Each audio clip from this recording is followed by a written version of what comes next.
Our office is very happy to be able to co-sponsor this series with the help of the Office of Research and Sponsored Programs and with the Sustainability Council's Scholarly and Creative Activities Committee. So because we started a little bit late, and without further ado, I would like to welcome Professor Nia Johnson and pass the virtual floor to you. Thank you.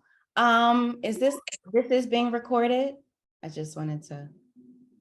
Yeah. Yes, Okay. yes, I'm recording it. Gotcha. Hi, everyone. I am trying not to look at the people that I know so that I'm not distracted. But I am Nia Johnson, and this is my second year at Westchester. This is my first presentation at the university. So this is really exciting. I want to thank you all for the invite. Particularly, I want to thank Dr. Mia Ocean for forwarding this to me and giving me the little nudge so gracefully as she does. You don't have to, but and so I really appreciate it. And so today I am going to talk a bit about, of course, sustainability, but from an occupational lens. And so the title of my presentation is Decency Won't Save Us: Critical Considerations for Occupational Sustainability. And I want to start with, in transparency, before I had seen the email, I maybe heard about the sustainability goals, maybe in passing. So this was a really good exercise in just kind of learning more and growing and being able to relate and connect these goals to the social work profession. So I do want to start with a little bit about me. And so my students tend to call me Dr. J. And so just to give you a little bit of a context of who I am, because this, it shapes the lens from which this presentation will happen and just in all that I do. But as it relates to social work, my practice experience is primarily in child welfare. I have worked in child protective services, sex abuse. I've worked as a school-based therapist, worked at a psychiatric rehabilitation program. I have, prior to coming here, I worked on the administrative side at a different university, which, yes, I'm thankful to now have my summers off. And I also consult in the profession. As it relates to research, my research interests in areas lie in professional identity, really thinking about how we see ourselves in the work that we do, which is particularly important to social work. And I really believe to all professions, but particularly because in social work, our greatest tool is the use of self, right? And so also in research, I'm interested in interdisciplinary work and mentorship. And as it relates to pedagogy, which is interesting to think about, this being my second year, I've been like, what is I know what I wrote for my statement to get hired, but what is, so I've really been thinking about my, my style being more of a curator than a lecturer. Like even the idea of me sitting and just talking to you all for an extensive amount of time without engaging in conversation is a little like, so trust me, we'll get to the conversation part. So I believe that, you know, we're all experts in our lives. And when I come into a classroom, I do not believe that I am the person to give all of the wisdom to the students. And so I curate knowledge, whether it is from colleagues, whether it is from experts in the field, or whether it is from our students and our clients. I also believe that knowing is in the doing, which is essential to social work, that once you practice it, you can really know something. You can know things theoretically, but until it goes into practice, that's when you really know it. I also believe that wherever you go, there you are. So, I know we like to think we can compartmentalize ourselves sometimes, which sometimes can be a little dangerous. But wherever you go, there you are. And so with my students, I focus very heavily on just thinking about who you are, and how that shows up in the work. And again, that self is the greatest tool. So for this presentation, I am pulling from the most recent publications that I have, two articles and a book chapter. The first being The Cost of Being Black in Social Work Practicum, where we essentially talk about, the experiences and the toll that it often takes on Black and Brown and minoritized folks in the social work profession, and just how that, I'm saying I'm a lot, how that, just the implications of that on the profession, on the students, and on social workers as well. Also, I have a chapter, Culturally Relevant, Trauma Responsive and Healing Centered Social Work Supervision, where Dr. Archibald and I talk about the need for consideration in social work, for consideration when folks are in supervision, that supervisors need to be considerate of how they supervise, particularly when there's a racial element, and just some different frameworks that could be used during supervision. And also magnifying inequality, how Black women found safety in the midst of dual pandemics.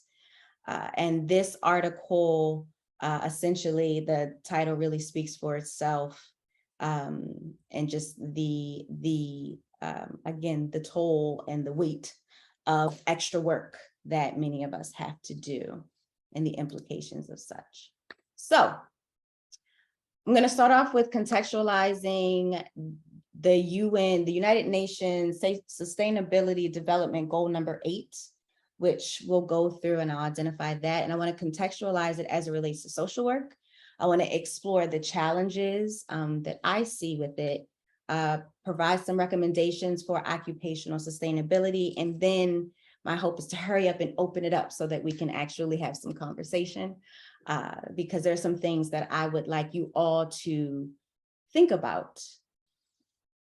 Okay, so the purpose of this presentation is for you all to consider or reconsider the notion of decent work and its implications for occupational sustainability. So I know, sometimes during talks, people like to walk away with the solution. I don't have that for you, but what I do have is for you to start thinking about this concept of decent work, which honestly, I never thought about before working on this. Like, what is this idea of decent work? And so I think it's something that if you don't walk away with anything else, just considering what that looks like and how that shows up in your discipline. So this is not just for us in the social work field, but for everyone. How does this idea of decent work show up? So, occupational sustainability. The literature, a lot of the literature as it relates to work-related sustainability usually talks about either making your workspace more green and environmentally friendly and conscious, or workplace sustainability in that it addresses like human rights, health, safety, working conditions. So for workplace sustainability, it's usually identified as a practice of providing a work environment that has a direct positive impact where people are productive, essentially where you retain employees and there's not a lot of turnover, and that also helps to maintain and sustain the economy of that organization or the profits of that organization. And so what I want to do is to kind of broaden that a bit and not focus so much on workplace sustainability, which is more location or role focused, but to broaden it, the lens a bit to occupational sustainability, which broadens it to think about the entire profession, which is really essential, particularly with social work, because our field is so vast. There's so many different things that you can do with social work degrees and with our licenses, which is a whole other thing. And the discrepancies and the disparities that show up in social work they're usually not workplace specific. They're actually throughout our profession.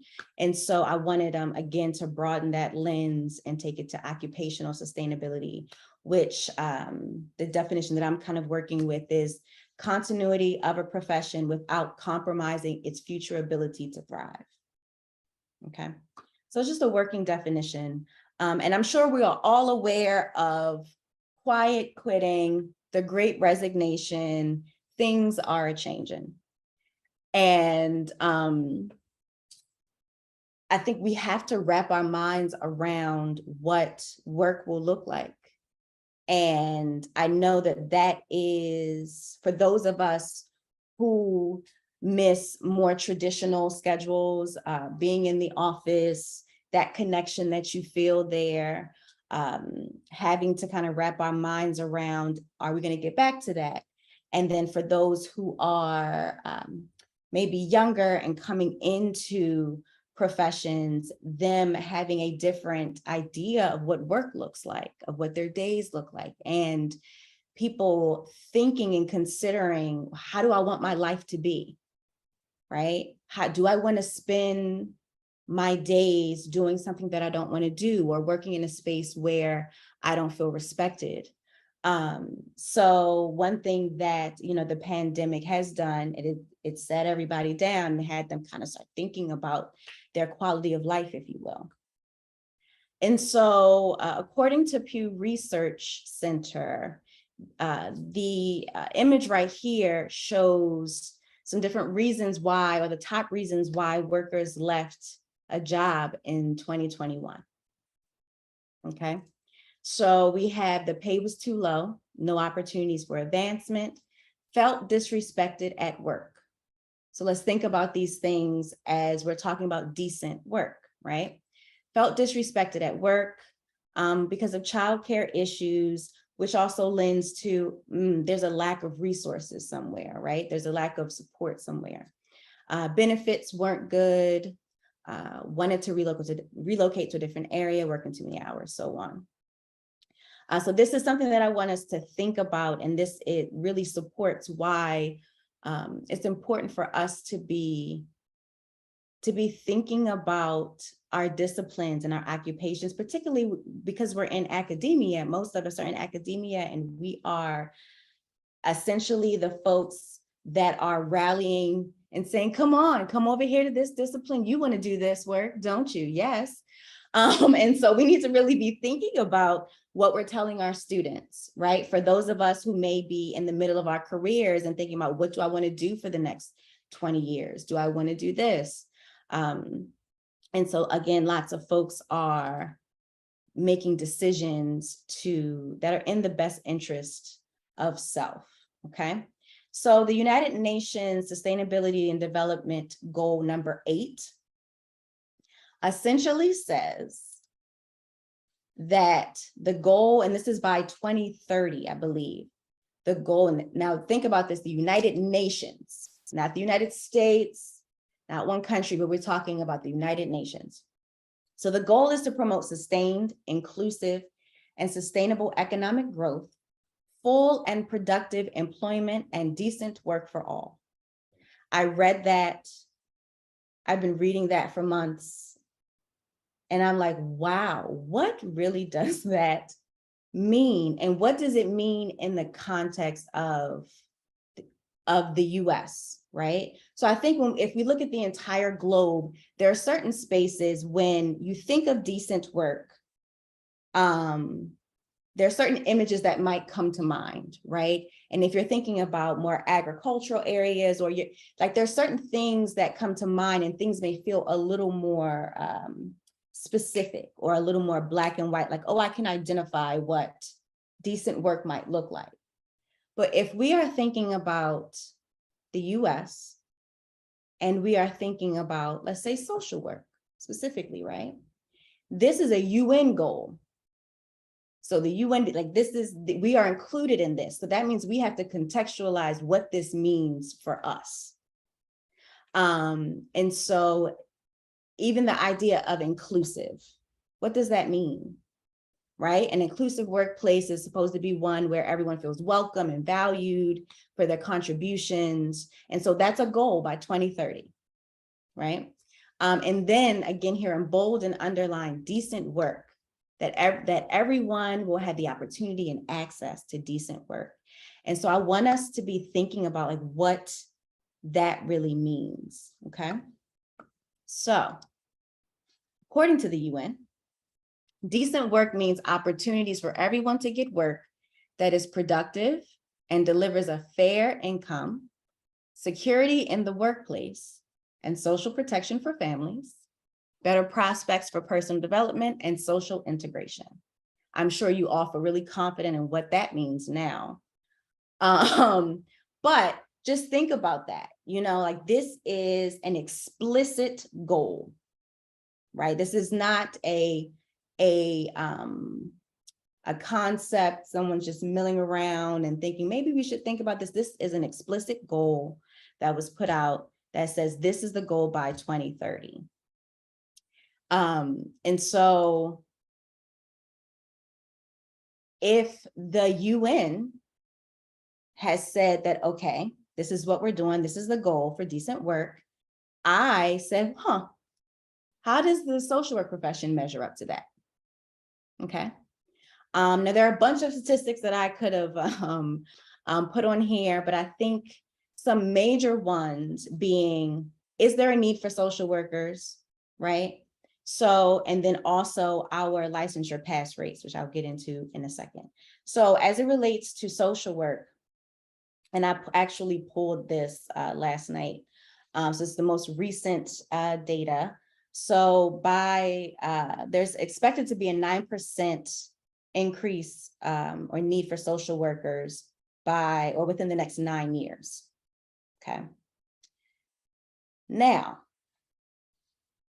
if there is a large need for social workers. He does something great when he does something bad. Are they equal? Oh, I said, what was that? Okay. So if there is, so at the surface, that looks like, oh, wow. Yes, there is opportunity. There is opportunity for full, productive, decent work, right? But as many of the social workers here know, there was recently our licensing board recently published their analysis of our licensure pass rates. And so, mind you, I'm talking about social work, but I imagine that there are many folks here on this talk that could also relate this in some way to their discipline or their profession, right? So in many places, in order to call yourself a social worker, you have to be licensed, which is its whole other thing. Now, this recently came out. If we look at just these, now this is just based on race. So there are also disparities based on age, disparities based on a whole other host of things, right? So just based on race, between 2018 and 2021, Black test takers had the lowest pass rates, 45% compared to 83.9% for white test takers. This is not like 10 years ago. This is 2018. between 2018 to 2021, right? So essentially what this means for us who are teaching, that means that there are folks that are graduating and they're just not passing, right? And that no matter what we know that they know, right? That they aren't passing. So if we look at what the rate is in terms of the need for social workers, but Black social workers aren't passing the test, what ends up happening is that you can still practice, but you can't be licensed. So this is what ends up happening, and this is how this disparity broadens. So what happens is students come through our program.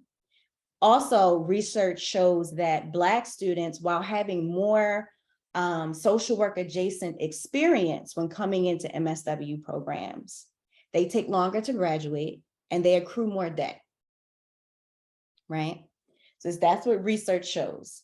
And so if we just look at these two things here, there's a need for social workers. There are people with experience coming through, but they're not passing the test, meaning they're staying in the front line, right? They're the folks who are oftentimes carrying the heaviest load, if you will, right? And getting paid less. And at oftentimes kind of getting stuck there, right? Because you need the job, you have responsibilities, you can't pass this test, you know? And I think when we see these numbers, I feel like they get emotional. When we see these numbers, these percentages have faces. These percentages have names. My dad was a social worker. He never passed his test,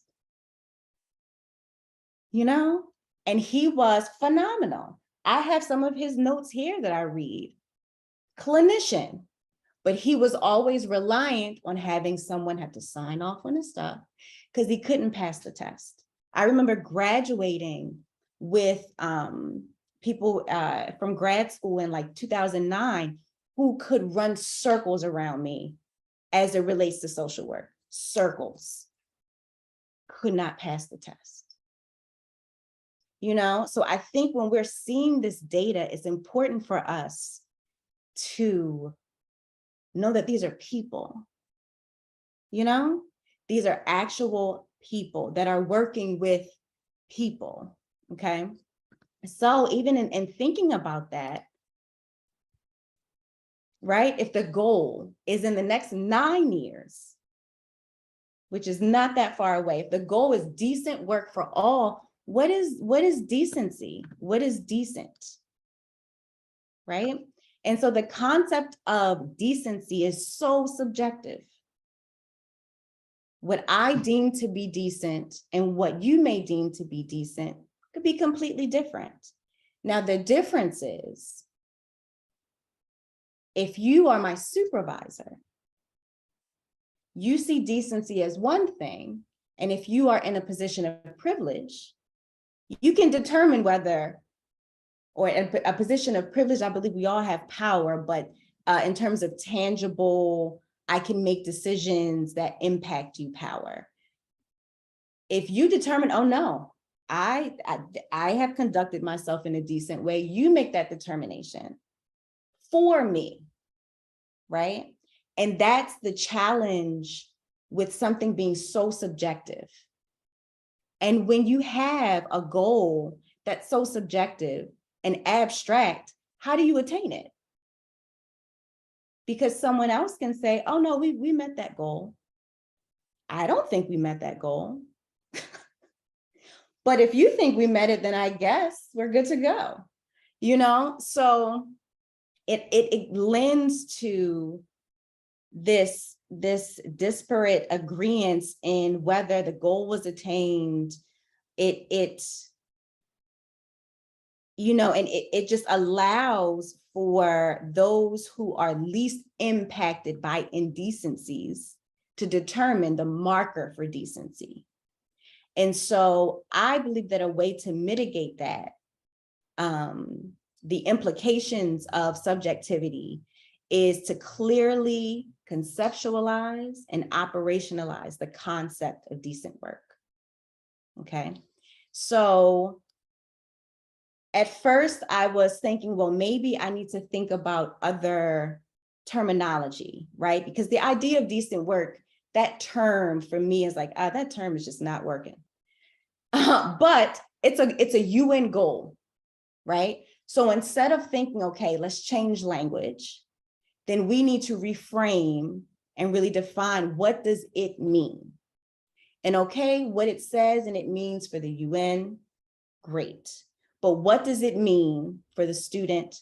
What does it mean for the social worker? What does it mean in the institution? Okay, so my greatest recommendation is for us to just conceptualize decent work, inclusivity, equity, and then operationalize it. What does it look like tangibly, right? What does decent work look like? What does it look like in academia, where things should be equitable, and regardless of whether I'm tenured or tenure track, or an administrative assistant, or whether I am whatever support staff, like it shouldn't matter, right? And decent isn't always in the task, but it is also just in the feeling and how you're treated, right? And so a couple of recommendations that I have, the first being, of course, to conceptualize and operationalize it, is for students, having them really think about, as they're going into their professions, having them think about what they really want, what their non-negotiables are, having them consider their benefits, having them think through whether they are fundamentally aligned with a potential employer. Having them consider not just consider the ideal work environment, but also, what are you going to do to create it? So there's one thing to demand that, there's one thing to demand that a work environment be decent, and that and be equitable. But you also can't wait around for that to appear, right? And so I think also for students, there is an expectation for spaces to show up and be a certain way, but we aren't there yet.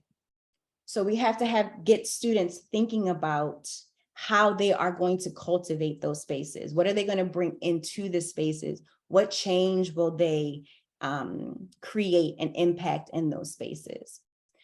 For the profession, for social work, this is the era of anti-racism and social justice and all the key terms, get it? And if we are making that proclamation, then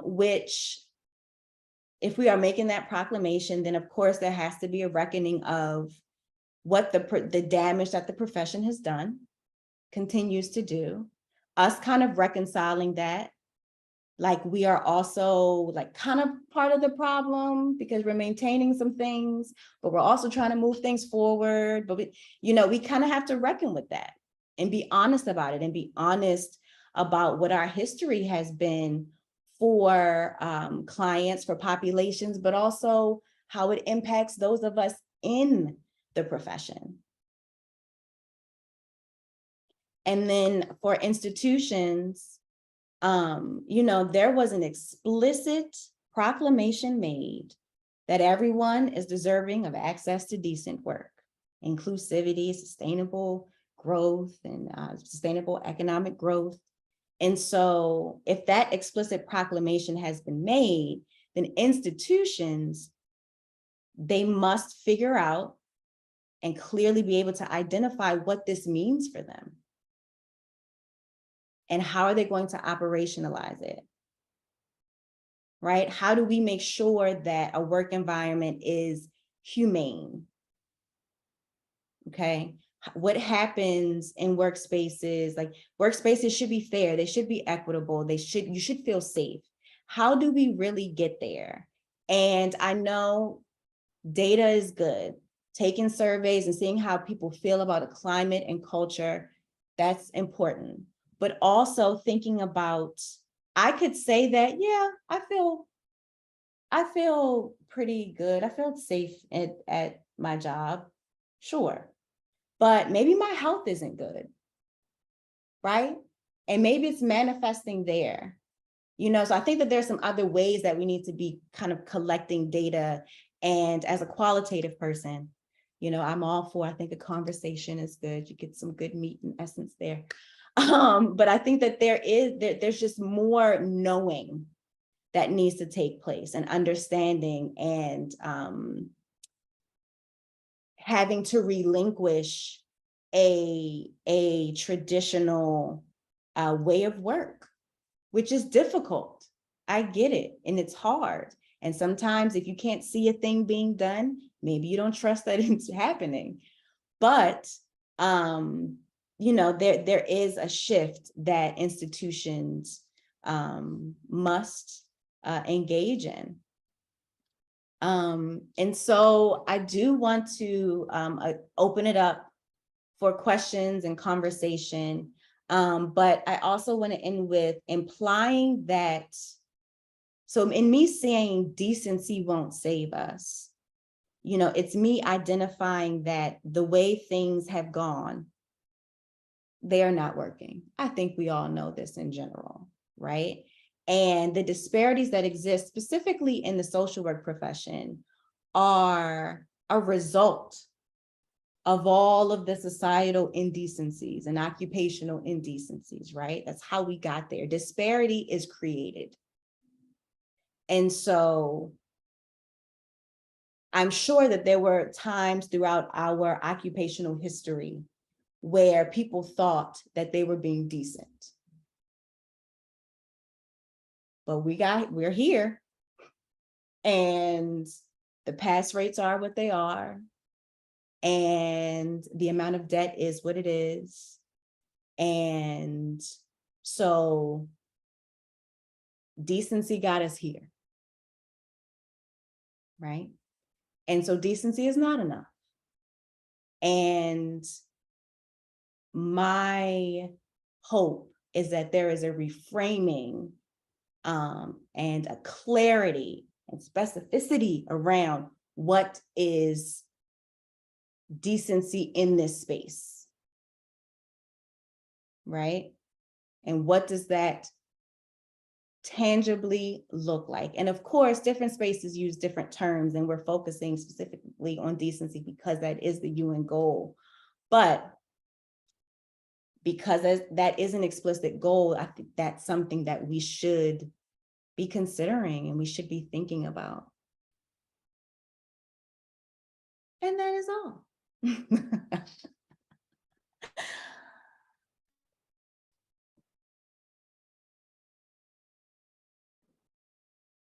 Thank you so much, Professor Johnson. I'm happy for you to decide how to field questions. I see one hand up already. We certainly on this end in 255A, we can pass the laptop around to folks so that they can pose questions. Yeah, however, however you know. I don't know what the usual flow is. Professor Borman, I think, had raised hand. Yeah, it's I guess when I saw this topic, it's interesting that like the decency is the onus is put on employers, because I often hear the term decency being put on workers, and this expectation in indecent conditions of people to continue to behave decently. And I was wondering if that's something also that you like kind of were thinking about, or how that, if at all, might play into this discussion. Oh, absolutely. I think, absolutely. And I think that we often,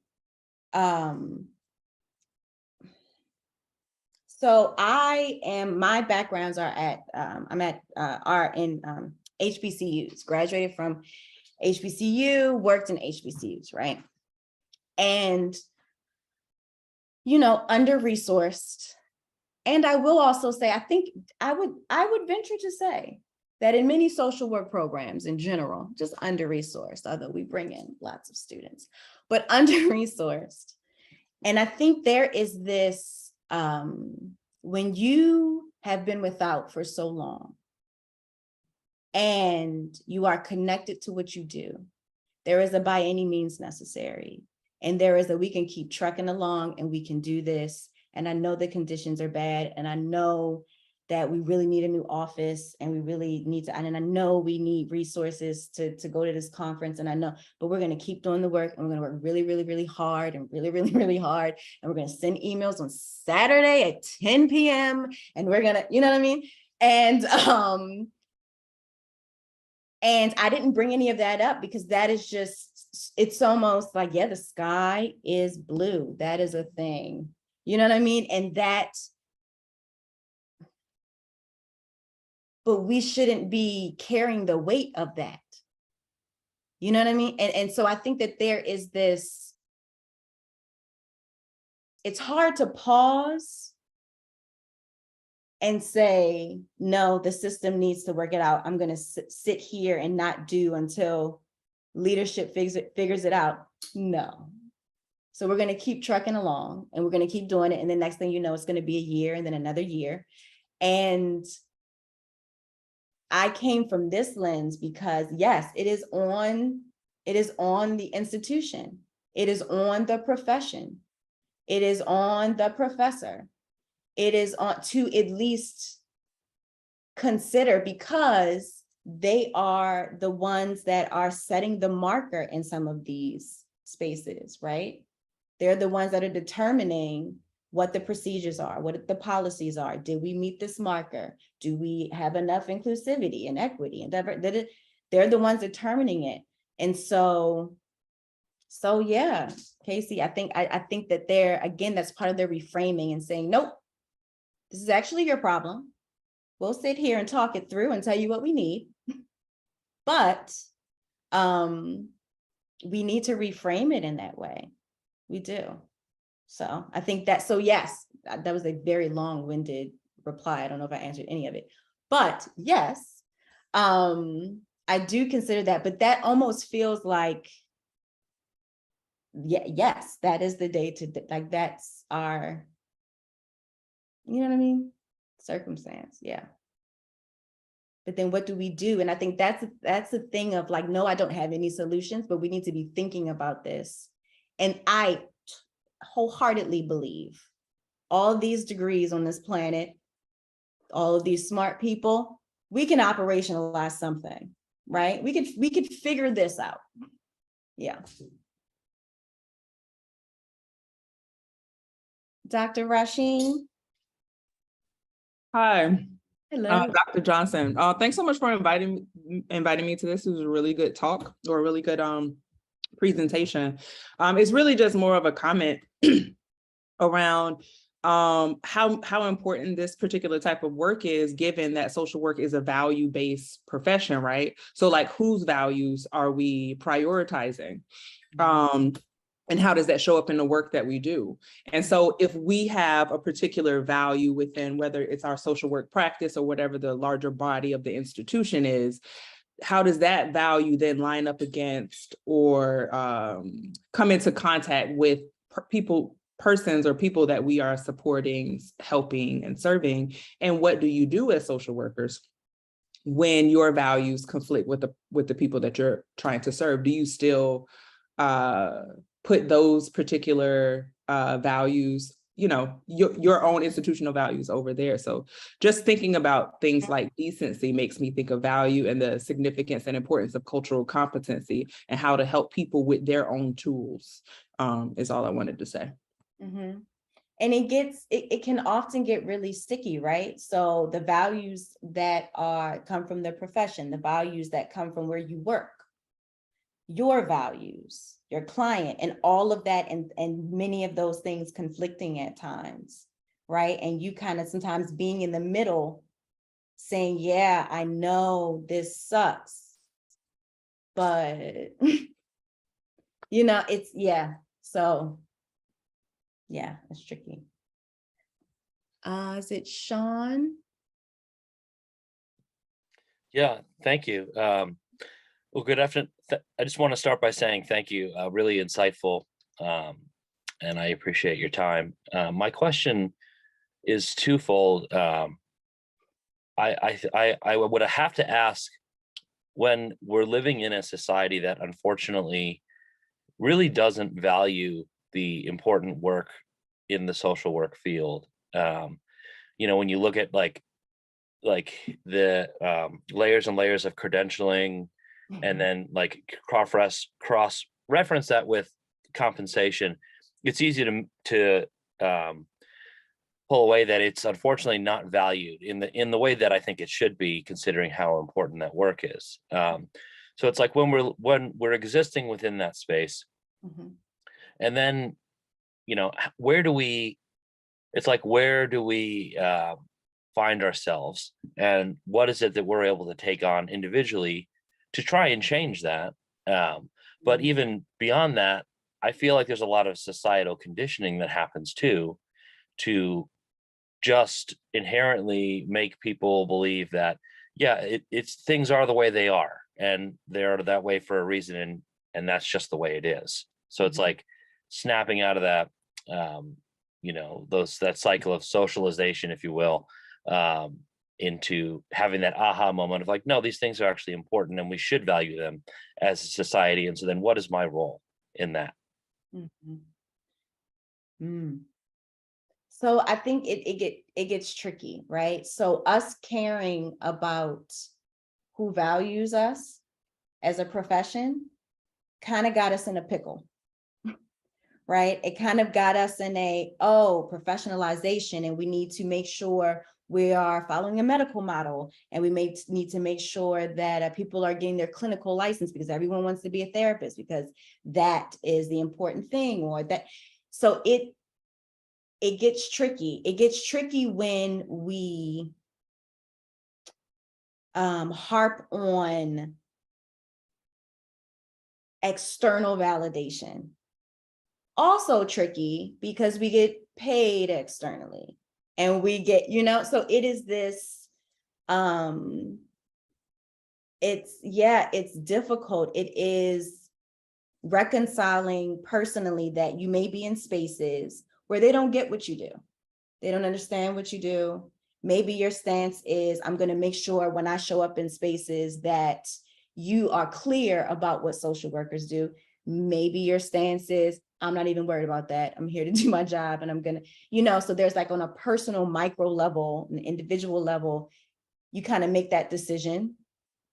And then also for those of us, there's work that needs to be done in the profession as it relates to who calls themselves social workers, right?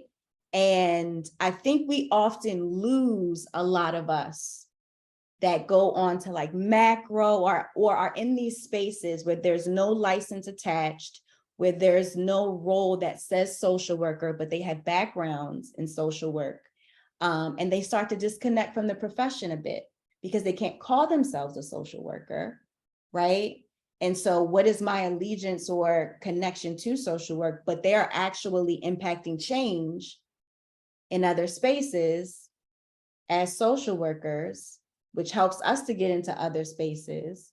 So it's tricky. Like there are just all of these different things that kind of need to be done.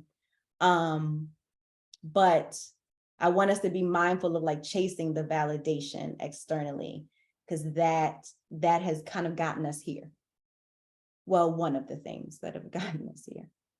So, Meg. Hi. Hi, Dr. Johnson. Thank you so much. This is such an awesome topic. I'm really glad that you're presenting here.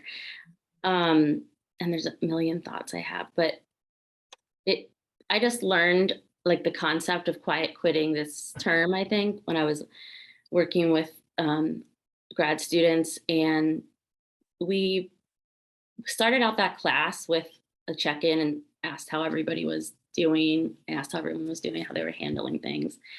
And of like 20 students, I think 19 and myself were like not doing that great. Like, you know, it was, people felt really overwhelmed and really just like no time or balance, or just like feeling the trauma of the world.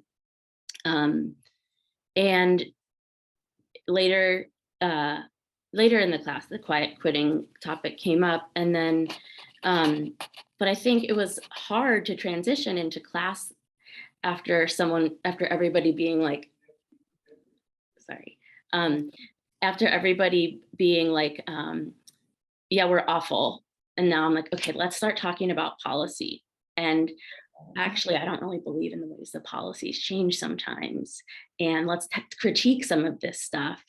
And I think this morning I was actually coming into campus and I was like, I think I need to slow down a little bit and keep trying to meet students where they are, as opposed to like being so focused on meeting the competencies or like the, you know, like, and so it is, I think what you're saying, I'm like thinking a lot, I guess I'm just trying to say that I'm thinking a lot about like also these conflict values and the various pressures that come from different sources, and thinking about how we get to decency. And I think that there's more room than we think in terms of reframing what that looks like, right? And I think that the tricky thing that happens is we are so, I mean, you're teaching alone. You're essentially prepping alone. Yes, there's a lead, but you're doing all of this solo, right? So I was even thinking about like, wow, I wish there was more collaboration, right? Like more like, okay, all of us are teaching this thing. How can we switch off? You're really good at this. You know what? This week, you should focus, like you should teach this part of it. You know what I mean? Like, I think that there are ways for us to lighten the load. I think there are absolutely ways for us to lighten the load that do call for more investment of energy on the front end. So it does call for, like, I know everybody has a lot going on, but listen, let's come together. This is the plan. This is what we're going to do. But I think long term, there could be just so many benefits. I think that there's another way to do this. I just think there's another way, you know, and not everybody has to do it. Not everybody has to get on board. Not everybody has to do it. But I just think that there are other ways. May I pause for just a moment? We're a little after 12:50, and we often like to stop here and allow people who do need to get to another class or another meeting to do so. But Dr. Johnson, if you have a few more minutes and would like to respond to Professor Ocean's question and perhaps any others, we'd be glad to stay on until the conversation is finished. Is there anyone in the room with you that had anything really quickly? Or Could you come up? Yes. Hi, Dr. Johnson. Hi. I just wanted to say, well, firstly, wonderful presentation. And I have been learning a lot about social work because of my sister, who works in the Chicago public school system as a social worker. And, you know, before I really didn't have a respect for the profession or really like any knowledge of what it was, despite being in the education system. And I realized that there is a lot of, you know, what you talked about lack of decency from a professional level and also from an unprofessional level. And it's mostly a comment, but I think that addressing these concerns and actual things that are, facing lots of people, including my sister, is incredibly important. And I just have a great admiration for pretty much all social workers who are attempting to, address, issues of anti-racism and issues around equity and things like that. Because, there's a lot of history to it. So I just want to say thank you. And Thank you. What's your major? Urban and environmental planning, and I'm minoring in museum studies. Ah, So yeah, I saw a clap for Megan. okay, yeah, about to say, do you know Megan? Because that's her, yeah. She was in my FYE, so that's how I know. And But she's my thank you. mentor. Uh-huh. And you know what? I think they bring up a good point in that, like, the thought that I had was, what if it didn't matter what your profession was? Like, instead of us saying, oh, value us like more, make sure what if it just didn't matter? What if you were a medical doctor, you were a stay-at-home parent, you did it, and we just treated everybody the same? That would just be nice. Yeah, it does absolutely make sense. Because my sister deals with so much, like just the things that she has to deal with, it's like so intense. Yeah. And sometimes she just doesn't want to talk about it, which is completely reasonable. But what she does expect is just a basic level of decency. And I think the decency is based upon the way you defined it. It just wants respect for the work that she does. Mm-hmm. And I absolutely agree. I wish it was de facto rather than, a choice of whether to value these things. So we can always.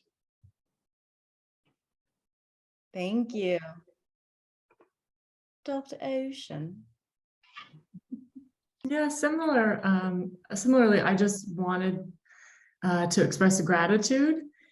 This is like why I want to work in higher ed, like these kinds of workshops, people like you who like say really wise things. And I'm like, I didn't think of that quite that way. That's new. I need to, take time. Like this is one of those things, right? Like Meg's, I need to take some time and process some of the things you said. And so I want to definitely express the gratitude for it. It takes time to create these things. Tenure track, you don't have time, you're making time. Thank you very much. Go ahead. Some things that stood out to me too, just for what it's worth, that I don't know that I had thought about in the same way. First, it was very generous of you to share about your dad. And I think that really put the intergenerational piece of it in context for me in a new way, that it was like, that's just really fucked up. And I'm really sorry that you all had that experience. And I'm glad that we're having conversations as a profession. And I hope that we can move it into action for sure. I think that the way that you described it then too, it's always easier to look at other folks and say what they're doing wrong. But when I thought about the surveillance, the extra surveillance, the lack of autonomy that your dad was facing, yeah, that's an important piece. And thinking about, obviously, like you said, the income and the ceiling that exists for folks. It's funny, when I worked at a community college, and I was definitely doing social work, even clinical social work, and I had the license, I did not identify as a social worker really there. And it's like when I came here, even, and people are like, we're social workers, I'm like, meh, I guess, but like, and I need to kind of look at that a little bit more, all the things that went into that. But definitely the thing that I feel like, oh, this is going to take time, how you said decency got us here, like very powerful, very powerful. And what do we consider decent today that in 20 years we'll be like, man, that was so messed up? And how do we change that now? So thank you very much. Thank you. Thank you. And what you touched on was the idea of professional identity, essentially, right? It's that, like, wherever I go, no matter what role I've been in, I've always said I'm a social worker who, and of course, I did my whole dissertation on professional identity, and so there are some reasons I believe some people kind of identify that way or not, but Yeah, we should talk. We should talk more. I'm sure I'll run into you, sometime we may connect, but we should talk more about that. Thank you, Casey. Yeah. All right, well, we're at 1 o'clock. Yes. I hope everyone will join me in one more round of applause and thank you to Professor Johnson. Thank you. We very much appreciate your sharing your insights, and this presentation, I think, is a really good example of how the concepts of environmental, social, economic sustainability touch on every discipline at this university. And to hear from you helps broaden our understanding of what a sustainable institution could be. So thank you again. Thank you. Thank you. Thank you. Thank you, everybody. Thank you for coming. Megan, thank you for coming.